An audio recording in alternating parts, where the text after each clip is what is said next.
Gênesis capítulo 28, nós vamos ler do verso 10 ao 17. Texto que nos diz assim: Partiu Jacó de Berseba e seguiu para Harã, e tendo chegado a certo lugar, ali passou a noite, pois já era sol posto, e tomou uma das pedras do lugar, e a fez seu travesseiro, e se deitou ali mesmo para dormir. E sonhou. No seu sonho havia uma escada, que estava posta na terra até o seu topo, atingindo o céu. E os anjos de Deus subiam e desciam por ela. Perto dele estava o Senhor, e lhe disse: Eu sou o Senhor, Deus de Abraão, teu pai, e Deus de Isaque. A terra em que agora estás deitado, eu darei a ti e à tua descendência. A tua descendência será como o pó da terra. Estender-te-ás para o ocidente, para o oriente, para o norte e para o sul. E em ti e na tua descendência serão abençoadas todas as famílias da terra. Eis que estou contigo e te guardarei por onde quer que fores, e te farei voltar a esta terra, porque não te desampararei, até cumprir eu aquilo que te hei referido. Despertado Jacó do seu sono, disse: Na verdade, o Senhor está neste lugar, e eu não o sabia. E temendo, disse: Quão temível é este lugar! É a casa de Deus, a porta dos céus. Queridos, às vezes nós estamos vivendo dias como Jacó viveu. Jacó saiu da sua casa, e eu quero fazer uma retrospectiva da vida deste jovem para os irmãos. Alguns não conhecem. Jacó, embora tenha sido criado dentro de um lar onde seus pais eram tementes a Deus, conheciam a Deus, ele sofreu de um desvio de caráter. Ele usurpou, de uma certa forma, a primogenitura do seu irmão Esaú. Eles eram gêmeos, mas Esaú tinha nascido primeiro. E Esaú tinha direito à bênção da primogenitura. E Jacó se aproveitou certa vez de uma condição de debilidade física do seu irmão e negociou com ele de uma forma não muito justa a sua primogenitura.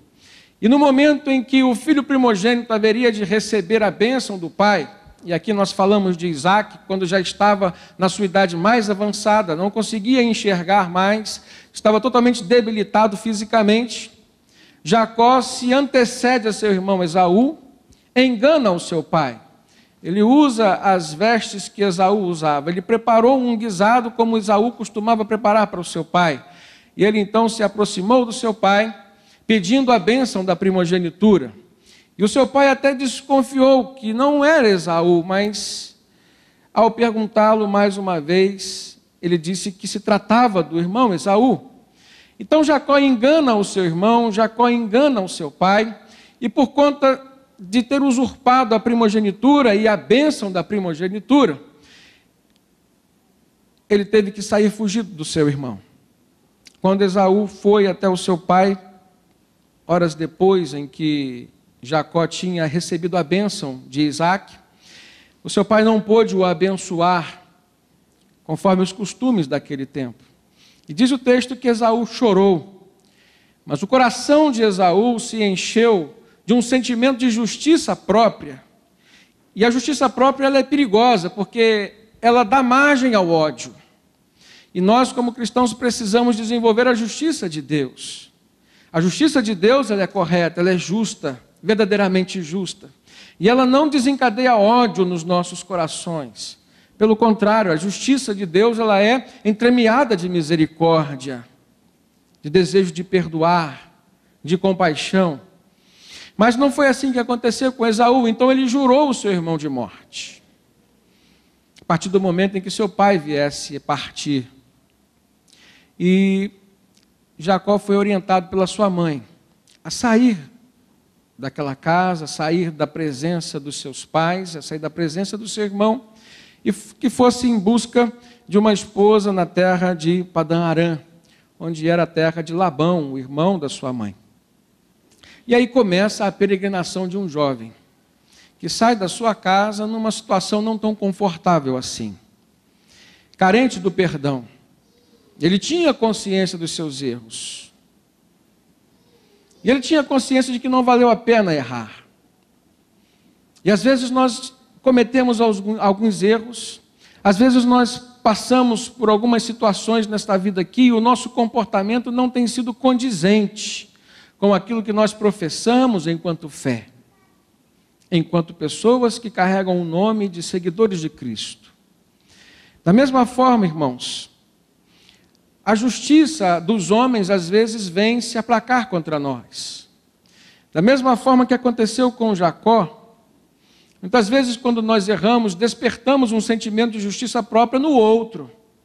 E por conta disso somos vítimas, às vezes, de um desejo de vingança.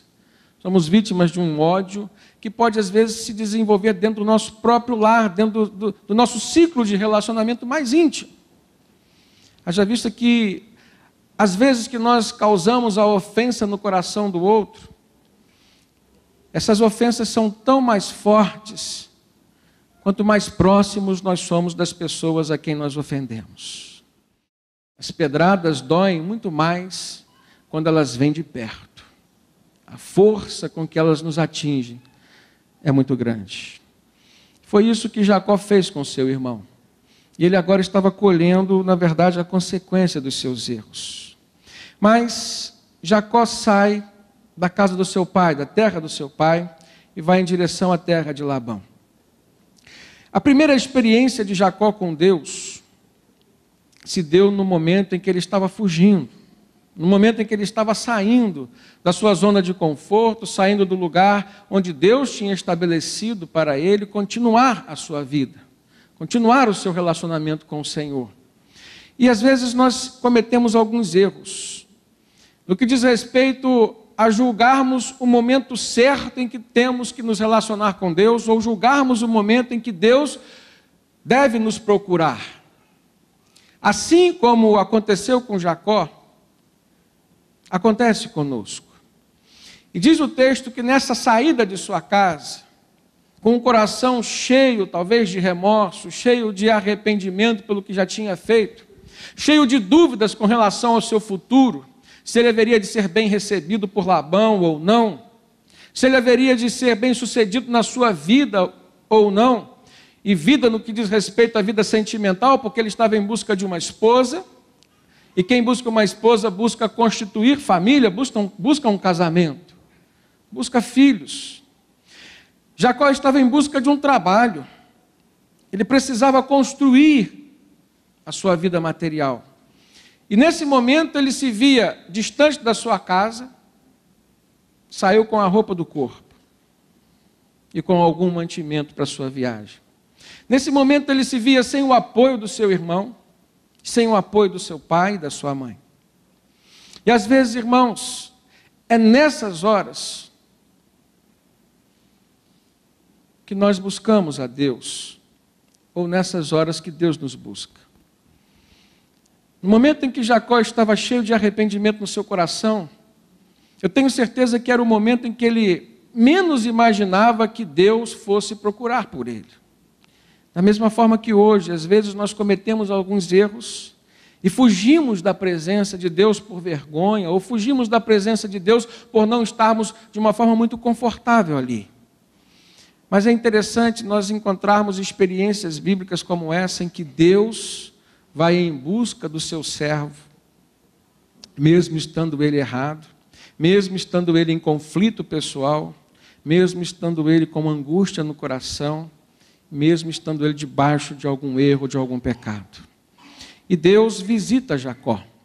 Diz o texto que Jacó parou numa cidade chamada Luz, e próximo àquela cidade, não chegou a entrar dentro da cidade, ele procurou dormir ali, descansar. E pegou uma pedra e a usou como travesseiro.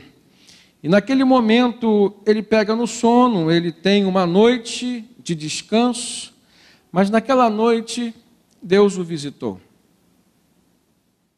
Talvez ele nunca tivesse imaginado que Deus haveria de visitá-lo naquela circunstância. Mas Deus o visitou. E é muito importante a gente saber disso.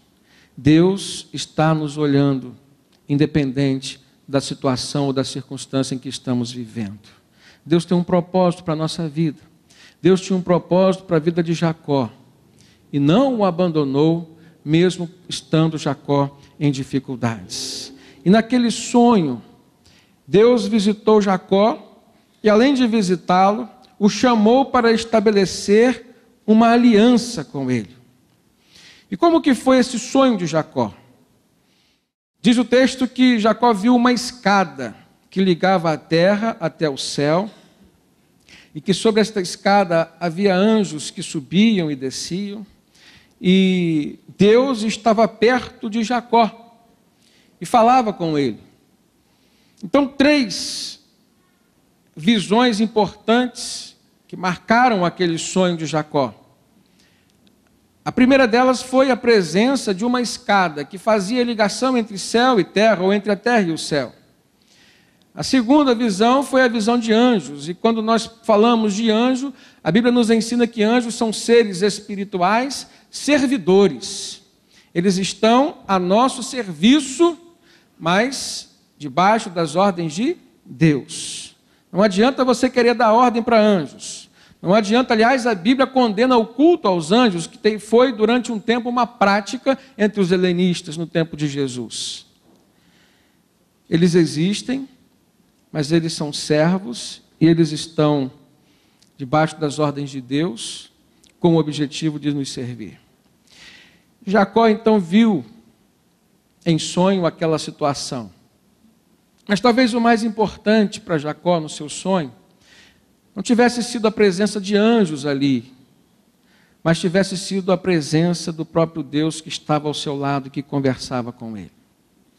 Irmãos, às vezes nós passamos por situações das nossas vidas em que precisamos ouvir Deus, precisamos ouvir alguém, precisamos ouvir um amigo, precisamos ser ouvidos também. Deus, ao lado de Jacó, conversou com ele. E existe um desenvolvimento na nossa vida como um todo, quando nós nos encontramos em situações que nos levam, ou que nos permitem a abrirmos o nosso coração. Por exemplo, quando convivemos, quando dialogamos com pessoas em quem confiamos. Ou pessoas que compartilham da mesma fé, do mesmo Deus. Pessoas que têm o mesmo propósito da nossa vida.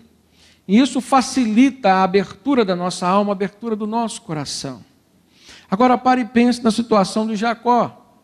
Quem era a pessoa com quem ele poderia conversar naquele dia, naquela situação em que ele estava? Ninguém. E Deus o visitou, e mesmo que fossem sonhos, Deus o ouviu e Deus se fez ouvido por ele. Existe uma situação na nossa vida que traz cura para o nosso coração e para a nossa alma, quando pessoas da nossa confiança nos ouvem e falam conosco aquilo que nós precisamos ouvir. Pessoas que nos entendem. E Deus foi a pessoa exata para fazer isso naquele momento com Jacó. Irmãos, há uma verdade bíblica expressa nessa visão de Jacó. Todas as vezes que Deus se aproxima de alguém, Deus tem a palavra certa para ele, ou seja, ele fala conosco aquilo que nós precisamos ouvir. E quando Jesus estava no deserto sendo tentado por Satanás, quando ele saiu do batismo e foi impelido ao deserto, uma das argumentações de Jesus que o fez vencedor sobre aquela tentação foi quando ele disse que nem só de pão viveria o homem, mas de toda a palavra que procederia da boca de Deus. Nós precisamos dos conselhos do Senhor. E naquele dia, naquela visão que Jacó teve em sonhos, ele viu Deus perto dele, ele se sentiu acolhido, ele se sentiu amparado, e ele ouviu a voz de Deus que ele precisava ouvir. O que Deus disse a Jacó? Olha na sua Bíblia, no verso 13. Deus disse a Jacó assim: eu sou o Senhor, o Deus de Abraão, teu pai, o Deus de Isaque, e a terra que agora estás deitado, eu te darei a ti e a tua descendência. O que nós entendemos nesse texto, irmãos? Deus está conversando com Jacó e se apresenta como o Deus que era Deus do seu avô Abraão e Deus do seu pai Isaque. Mas não disse que era o Deus de Jacó. Nós percebemos que Jacó ainda não tinha provado de uma experiência pessoal com Deus. Jacó ainda não tinha tido um encontro que marcasse a sua vida com Deus, e Deus o buscou naquele dia para começar um relacionamento com Ele. Há momentos nas nossas vidas em que nós menos esperamos que Deus vai nos buscar, Deus vai nos ouvir, que Deus vai falar conosco, mas foi isso que aconteceu com Jacó. Deus o buscou e permitiu a ele provar de uma experiência, que com certeza a partir daquele momento faria do Deus o Deus de Jacó. Na verdade, nós construímos algumas experiências com o Senhor. Na verdade, Deus todos os dias nos dá oportunidade de desenvolvermos com Ele um relacionamento que venha produzir frutos na nossa vida. Mas, irmãos, o desejo de termos Deus como o nosso Deus precisa partir do nosso coração. O que vai fazer de Deus ser o Deus da sua vida é uma decisão de fé e uma decisão pessoal tua. E é interessante nós observarmos que Jacó ainda não tinha tido essa decisão na sua vida. Ainda não conhecia na intimidade o seu Deus. Eu me lembro da experiência de Jó, um homem que sofreu, passou por dificuldades, era um homem temente ao Senhor, um homem justo, um homem reto, o próprio Deus tinha dado testemunho dele. E depois de ter passado tudo o que passou, ter perdido a família, ter perdido todos os seus bens, ele chegou a dizer: antes eu te conhecia, Senhor, só de ouvir falar, mas agora os meus olhos te veem, agora eu posso te contemplar. Então, às vezes, nós estamos lidando com um Deus que nós conhecemos de ouvir falar. Jacó lidava com Deus dessa forma. Ele ouvira falar do Deus de seu avô Abraão. Ele ouvira falar do Deus do seu pai Isaque. Porque foi com quem Deus desenvolveu o relacionamento, foi a quem Deus permitiu experiências. E Jacó ainda não tinha desfrutado de uma experiência com Deus. É interessante nós nos enquadrarmos dentro da perspectiva do ser humano Jacó. Alguém que conhece Deus de ouvir falar, mas alguém com quem Deus quer desenvolver uma experiência viva. Deus quer que você seja um crente de fé e que tenha nele o Deus da sua vida. Porque isso vai fazer diferença nas horas em que você mais precisar, na hora que você se vir numa situação de solidão, de desamparo. E quando Deus fala ou se manifesta com Jacó, Ele promete justamente isso, Ele não haveria de desampará-lo. Ele prometeu que a descendência dele seria como o pó da terra. Ele prometeu que a sua vida financeira ou que os seus bens materiais, a sua vida material seria uma vida próspera. Ele disse: olha, o seu termo se estenderá do oriente ao ocidente, do norte para o sul. E mais, as bênçãos de Deus para Jacó seriam estendidas também a todas as famílias da terra. Qual era a condição de Jacó naquele momento, irmãos?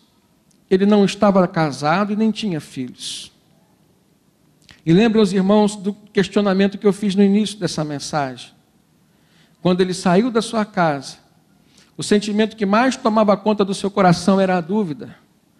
A dúvida se ele seria bem recebido por Labão. A dúvida se ele conseguiria constituir uma família. Se ele conseguiria ser um homem próspero ou prosperar naquilo que era a sua vida material. E olha o que ele ouve de Deus no momento em que ele estava com mais dúvidas. Deus fala com ele: a tua descendência será como o pó da terra. A descendência de Jacó dependeria de uma esposa. E Deus estava garantindo: você vai se casar. Deus diz para ele: o seu termo se estenderá do oriente ao ocidente, do norte para o sul. E disse mais: essa terra sobre a qual você está deitada, eu vou dar para você. Deus estava garantindo a ele a prosperidade material, que também era uma dúvida no seu coração. E em terceiro lugar, Deus estava garantindo para ele uma família abençoada.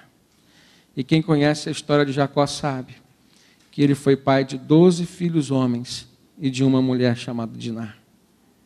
Queridos, nos momentos das nossas dúvidas, das nossas angústias, das nossas culpas, preste atenção na situação de Jacó, nós podemos contar com um Deus que nos visita, com um coração pronto a nos perdoar, mas com uma proposta nos lábios, de uma missão, de um projeto de vida, de uma perspectiva dentro da qual nós precisamos nos enquadrar. Eu quero te perguntar hoje isso, você tem se enquadrado dentro dos planos e dos projetos de Deus? Você tem se interessado em saber o que Deus tem para te falar? Você tem percebido visitação sobrenatural de Deus? Talvez hoje Deus não esteja visitando mais pessoas em sonhos, com tanta regularidade como Ele fazia nos tempos em que a Bíblia ainda não estava compilada. Mas hoje nós temos uma fonte de visitação sobrenatural de Deus, que é a sua palavra. E é opção nossa, irmãos, buscarmos a revelação de Deus aqui ou não. Descobrirmos quais são os projetos de Deus para nós aqui ou não. Encontrarmos aqui as respostas para os nossos questionamentos ou não. O fato é que com Jacó, Deus desenvolveu um relacionamento que foi suficientemente capaz de cultivar, de pactuar uma aliança, a qual Deus o chamou para firmar. Então Deus prometeu naquele momento para Jacó as mesmas bênçãos que Ele tinha prometido a Abraão. Mas, irmãos, Abraão era o pai da fé. Abraão tinha obras que testificavam a sua fé em Deus e que justificavam uma amizade que o próprio Deus testemunhou acerca de Abraão. Ele disse: esconderei eu alguma coisa do meu amigo Abraão? Mas quem era Jacó? Jacó não tinha uma história, não tinha um histórico de relacionamento com Deus. Se fôssemos olhar pela questão meritória, Abraão merecia, mas Jacó não. E aí nós vemos desde o início a manifestação da graça de Deus. Um conceito de soberania do Senhor, que Ele reserva para si, ou do qual Ele reserva para si, o direito de abençoar e de agraciar quem Ele quiser. E não foi por mérito de Jacó, mas foi pela graça de Deus na sua vida, que ele recebeu as promessas e as bênçãos se consolidaram dentro da sua casa, na sua família e no seu futuro, ou seja, na sua descendência. E pode ser assim conosco hoje também, irmãos. Eu vejo que algumas pessoas se afastam de Deus nos momentos dos seus erros, se afastam da igreja, se afastam do convívio com o corpo de Cristo, no momento em que elas estão mais precisando serem aquecidas pelas orações dos irmãos, pelas intercessões dos irmãos. Porque no coração do homem existe ainda aquele estigma do mérito. Há pessoas que acham: eu não sou digno de estar na igreja. Há pessoas que acham: eu não sou digno de estar na presença de Deus. Mas, irmãos, pela graça do Senhor, sendo digno ou não, o Senhor nos procura, o Senhor deseja nos resgatar, o Senhor não quer perder nenhum dos seus planos que Ele fez para a nossa vida. Jó, em meio à sua angústia, disse: olha, eu sei que os planos de Deus não podem ser frustrados. E naquilo que depender de Deus, pode ter certeza, o Senhor vai fazer o impossível acontecer, para que os planos dele para a sua vida não sejam frustrados, para que aquilo que é propósito do Senhor venha de fato a se cumprir. E às vezes, irmãos, nós não conseguimos sair de uma situação difícil, e achamos que precisamos sair para que Deus venha nos encontrar. Diferente disso, Deus, além de nos procurar nos momentos mais difíceis, das nossas fraquezas, Ele ainda se oferece para nos auxiliar, para nos fortalecer. O apóstolo Paulo falou que se orgulhava das suas fraquezas. Por quê, irmãos? Porque no momento em que ele estava fraco, era justamente o momento em que ele se sentia mais forte, mais fortalecido, porque a sua esperança, as suas expectativas não estavam no seu poder pessoal, não estavam na sua espiritualidade individual, mas estava na sua dependência de Deus. E o poder de Deus se aperfeiçoava em meio às fraquezas do apóstolo Paulo. E a gente tira como lição para a nossa vida: não existe momento A nem B em que nós devemos procurar o nosso Deus, ou em que nós devemos acreditar que Deus vai nos achar. Todos os momentos das nossas vidas, nós podemos confiar que há um Deus que deseja operar em nós, dar experiências a nós e nos fazer crescer, crescer na graça, crescer na fé, crescer no conhecimento daquilo que está reservado no seu coração para ser derramado sobre nossas vidas.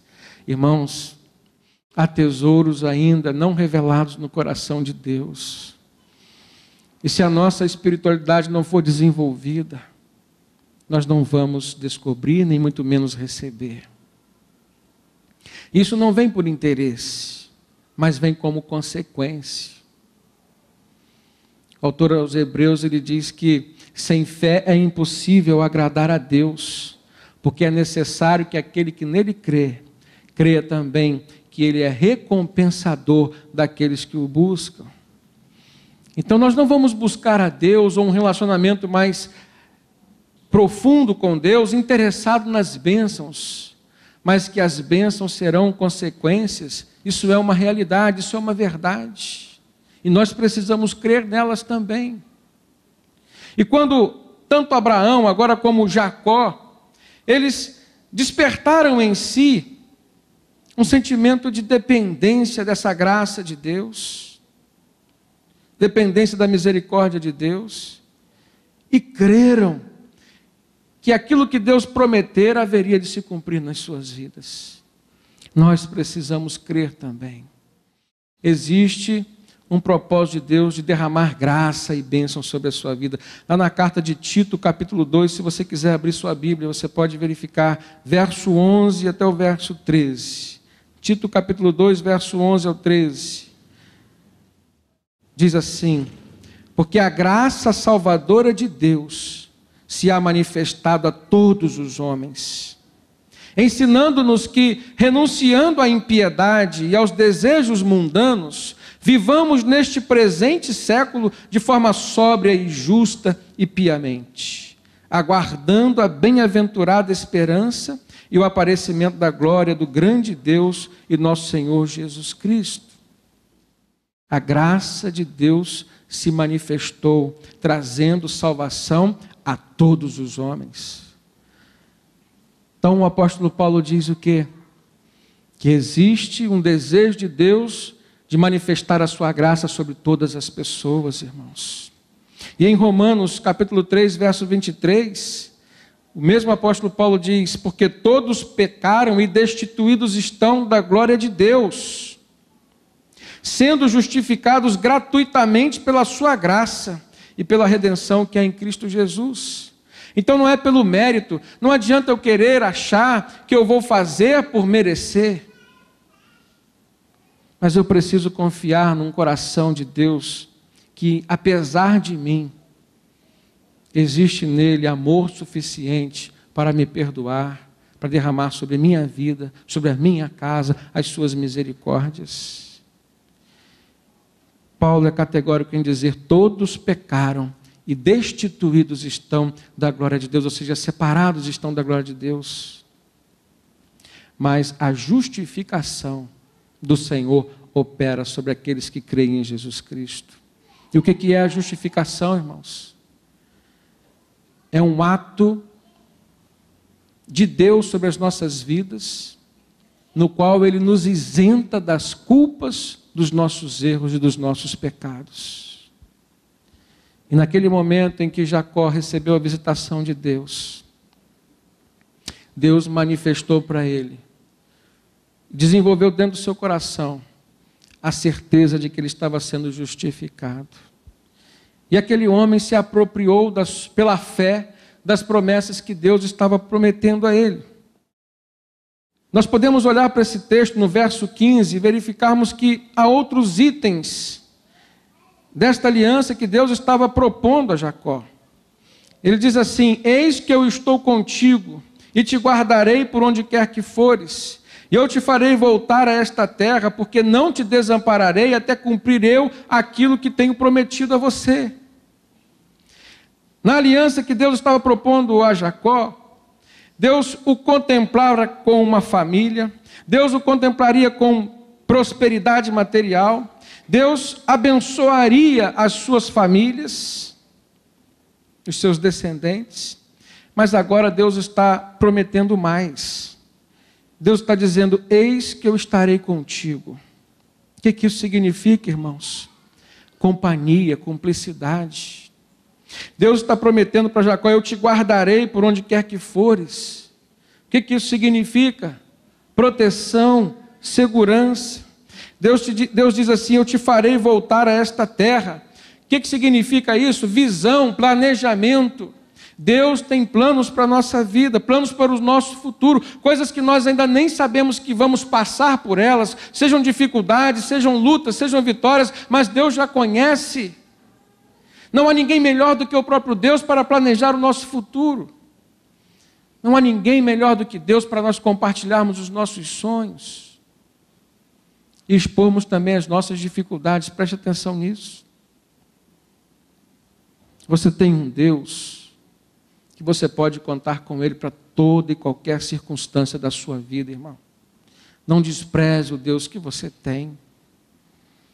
Esse é o Deus que visitou Jacó, mesmo sendo ele imerecedor de qualquer bênção. Sabe por que isso?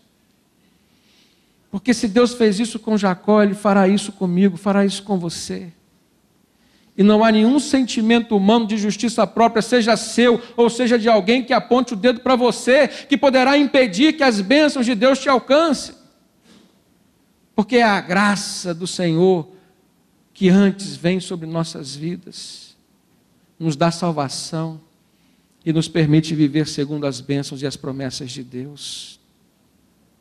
Então, dentro desta aliança que Deus estava propondo a Jacó, Ele fala sobre companhia, sobre cumplicidade, Ele fala sobre proteção, sobre segurança, Ele fala sobre visão, planejamento de futuro.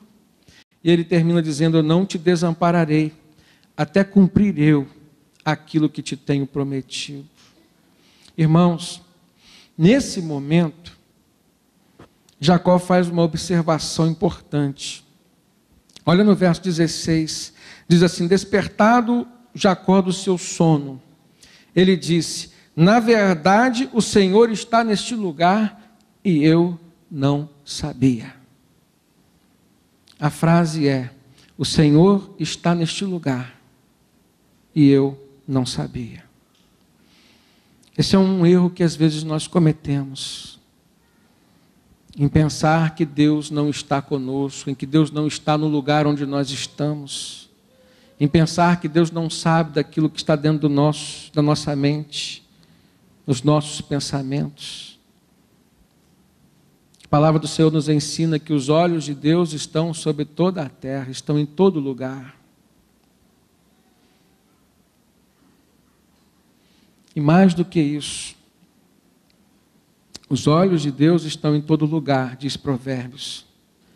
Mas no livro das Crônicas, 2 Crônicas 16, a palavra de Deus nos diz que os olhos do Senhor estão sobre toda a terra, a procurar aqueles cujo coração é totalmente dele. E você pode ser encontrado por Deus numa situação como essa. Como é que está o seu coração? Pare e pense um pouquinho sobre o seu coração. Talvez você esteja hoje vivendo dias como Jacó estava vivendo. Talvez hoje o seu coração esteja quebrantado, carente. Carente não só de uma bênção espiritual, material, mas carente de relacionamento. E você tem um Deus disposto e desejoso a se relacionar com você. Saiba disso. Não cometa o mesmo erro de Jacó. Deus estava lá e ele não sabia. Saiba que Deus é Deus de companhia. Deus é Deus onipresente. E Ele está sempre pronto a estar do seu lado te abençoando. E aí, queridos, nós podemos agora estender aquela situação do chamado que Deus fez para Jacó ao chamado que Jesus faz para nós hoje. E eu quero usar como exemplo o momento em que Jesus chamou Natanael. Abra sua Bíblia no texto de João, no capítulo 1. E você vai ver uma história na qual o Senhor Jesus se encontra com um homem que veio a ser seu discípulo. E no desenrolar daquele diálogo que aconteceu entre Jesus e Natanael, nós vamos ver qual é o pensamento de Jesus sobre nossas vidas. Qual é o pensamento de Jesus acerca da situação que nós estamos vivendo hoje. Não importa aquilo que nós venhamos a desconfiar, não importa aquilo que nós venhamos a pensar, questionar, nós temos um Deus que nos conhece. Diz o texto lá em João, capítulo 1, a partir do verso 47, quando Jesus estava chamando seus discípulos, diz que ao ver Natanael se aproximando, Jesus disse para ele: aí está um verdadeiro israelita em quem não há dolo, ou seja, em quem não há engano, em quem não há falsidade. E perguntou Natanael para ele: de onde me conheces? E Jesus respondeu: eu o vi quando você estava debaixo da figueira, antes de Filipe te chamar. Naquele momento Natanael declarou: mestre, tu és o Filho de Deus, tu és o Rei de Israel. E Jesus disse para ele: você crê somente porque eu disse que te vi debaixo da figueira? Você ainda verá coisas maiores do que essa acontecendo na sua vida, disse o Senhor para ele. E então Jesus acrescentou: digo-lhes a verdade, vocês verão o céu aberto e os anjos de Deus subindo e descendo sobre o Filho do Homem. Olha, irmãos, qual é a semelhança que há entre esse texto do encontro de Jesus com Natanael, no qual Jesus o chamou para ser seu discípulo, e o encontro de Deus com Jacó, no momento em que Deus o chamou para uma aliança? Qual foi a visão que Deus permitiu em sonhos acontecer com Jacó? A visão de uma escada, na qual estavam anjos subindo e descendo, e essa escada ligava os céus e a terra. E Jesus fala justamente que a experiência que ele estava propondo para Natanael partiria de uma experiência como essa. Jesus disse: olha, eu estou te revelando quem você era antes de você me conhecer. Jesus disse: eu sabia onde você estava antes de você me ver. E por isso você está crendo, mas coisas maiores acontecerão na sua vida. E Jesus acrescentou: vocês verão os céus abertos e anjos subindo e descendo. O que isso quer dizer para nós, irmãos? O que isso quer dizer para nós? O mesmo Deus que chamou Jacó foi o Deus que visitou Natanael, e é o Deus que nos visita hoje. E é o Deus que fala de reconciliação.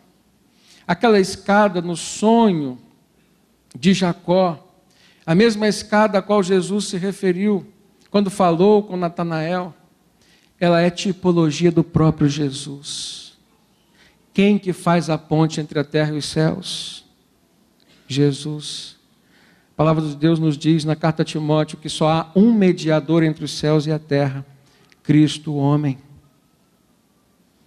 E se há uma forma, a única forma que existe entre você, para que você possa se relacionar com Deus diretamente, ter um canal de comunicação direto de Deus com você, esta ponte, esta escada, essa ligação, quem vai fazer é o próprio Jesus. Então o que Jesus estava falando para Natanael? Eu estarei diretamente contigo, e experiências muito maiores do que essa, você e os outros discípulos poderão viver e experimentar. Isso se aplica à minha vida hoje, isso se aplica à sua vida. Há momentos, irmãos, em que nós declaramos por finalizada uma questão, por conta da nossa falta de fé ou falta de conhecimento acerca do poder que Deus tem. Mas quando nós olhamos para uma mensagem como essa, na qual Jesus se coloca como uma escada, na qual anjos sobem e descem, ou seja, para nos servir, e nós entendemos teologicamente que os anjos trabalham para nos servir, a nosso favor, não importa a batalha espiritual, nós temos anjos que lutam a nosso favor. não importa a batalha física, não importa a questão que nós estejamos vivendo hoje, não importa a enfermidade, não importa a crise. Nós temos um Deus que nos prometeu vermos milagres muito maiores do que a nossa mente pudesse imaginar acontecendo na nossa vida. De uma forma prática, a promessa de Deus para aqueles que aceitam caminhar com Ele. E agora em Jesus, a promessa do Senhor Jesus para aqueles que aceitam entregar a sua vida para Ele é de viver numa dimensão de dependência total, mas não de uma dependência inócua, ineficaz, de uma dependência que faz as coisas acontecerem. A Bíblia diz que é dele tanto o querer quanto o realizar. E uma coisa é certa, irmãos, aquilo que depende de nós às vezes não acontece. Aquilo que depende de você talvez não venha a acontecer, mas aquilo que depende de Deus sempre acontecerá, porque Deus é fiel, Ele é onipotente e soberano sobre todas as coisas. A palavra do Senhor nos diz que do Senhor é a terra e a sua plenitude, o mundo e aqueles que nele habitam. Isso inclui a minha vida, a sua vida. Isso inclui as pessoas que estão ao nosso redor. Isso inclui o seu ambiente de trabalho. Isso inclui a sua casa, a sua família. Isso inclui a natureza, irmãos. Isso significa que o controle não está nas mãos dos homens. O controle está nas mãos de Deus. E o Deus que tudo pode. O Deus que promete, mas o Deus que faz. E a Bíblia fala que Deus não é homem para que minta. Repita comigo. Deus não é homem para que minta. Esse é o Deus que está pronto a te visitar, que está pronto a te chamar para uma aliança, que está pronto a operar milagres na sua vida. Amém?